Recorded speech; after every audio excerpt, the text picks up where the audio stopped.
Yo, hey guys, this is Cowboys here. 여러분, 2025년 새해가 밝았습니다. 모두들 새해 복 많이 받으시고요. 2025년에도 많은 외국인 관광객들이 한국을 찾아주고 있습니다. 저희가 쓰는 언어, 한국어가 외국인 관광객들에게는 어떻게 들릴까? 그 궁금증을 해결하기 위해서 외국인 관광객들의 성지죠. 이곳 홍대에 왔습니다. 그럼 그 궁금증 해결하러 가보시죠.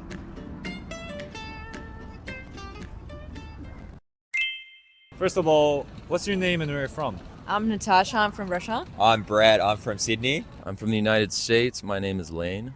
My name is Zainab, and I'm from the United States. I'm from Oklahoma, USA, and I'm Caleb. I'm AJ and I'm from the Philippines. I am Alessandro and I am from Italy. The same. Alessandro from Italy. Just the north of Italy. I am from the south, I would say. What made you decide to visit Korea? We have been traveling around a lot, but then Korea was one of those places that was missing from the checklist, and we were like, how could we spend the New Year's Eve or Christmas traveling around? And we were like, you know what, maybe we could go to Korea and maybe travel around, maybe during Christmas it's nice. And also because we wanted to see how Koreans actually live or celebrate, you know, Yes. like Christmas or New Year's Eve. I've actually been here a few times already. I love it. It's such a harmonious place. The weather's so nice. I love the people, the food, the culture, the fashion, everything about the city. I just love everything about it. It's great. Yeah, I was meant to come here last year from Japan, but my trip got cancelled. And I heard it was really cool. And I actually came via Seoul Airport to go back to Bali. And I liked the vibe. And then we were looking at places to go. And I was like, we should do Korea. It'll be fun. It'll be like winter vibe. We just went here for vacation. I think mainly for the food and the snow because I wanted to see snow. I'm a big fan of K-dramas. What was the hardest part when traveling in Korea in terms of language? Well, I was under the assumption that a lot of people here spoke English, which is very true. They speak a good amount of English. But there was times where I would go into a store and I would ask a question in English and then they'd be confused. So I would just use Papa Go. How much do you know about Korean language? 감사합니다. 감사합니다. That's only. That's mostly it. Yes. Annyeong. What's the other one? Oppa.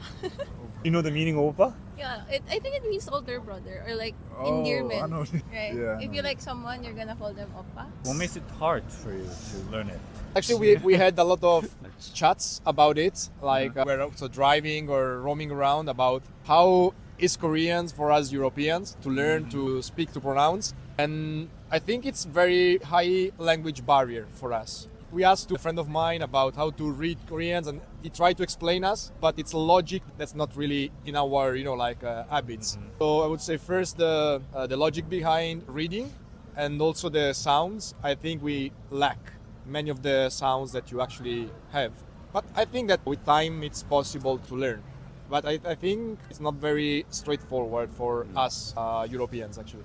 I think it's kind of hard to understand. Even if I watch a lot of K-drama, I still couldn't catch what you're saying if you're going too fast.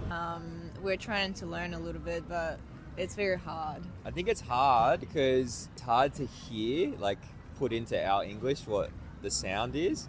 And also all the writing is it's not our alphabet. Yeah. So it's a bit difficult. Yeah. A bit difficult like that. I would say that it's harder for an American to learn just because the alphabet. Like if you learn Spanish or French or anything, you don't have to learn a new alphabet. But when you go to Korean, Japanese, Chinese, anything, there's more barrier. Right. Oh, we put alphabet under the Yeah, that's- name of the place. Is it hard to read or is it good? It's still hard. We're in Seongsu. Seongsu. Seongsu. It's called Songsu. Seongsu, yeah. So there's a kind of a difference between alphabet letters and actual pronunciation, right?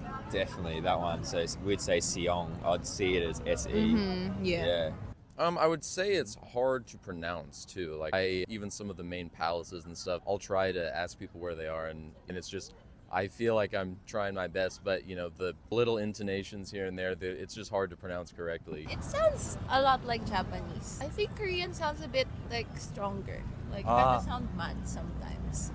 I kind of think about coming from the States, I think about Chinese, Japanese, Korean in the same kind of. I would say very chill language. I find Korean relaxing. When I hear or listen to my colleague speaking Korean, I am always like, this guy is so chill. Chill. It relaxed. relaxes me. Yes. Yeah. For instance, the way you speaking now, I find it very chill. Personally, so we're gonna say thank you in Korean, but it is an ancient way. You can hear it on like historic dramas. It is called 고맙소. I'll say 오늘도, and we're gonna say in unison 고맙소. 고맙소. Okay. 고맙소. Do we need to practice? 오늘도 고맙소. Oh yeah, okay, sorry. Okay. 오늘도 고맙소. 오늘도 고맙소. 고맙소. 고맙소. 오늘도 Home 고맙소. It is 고맙소. Home option.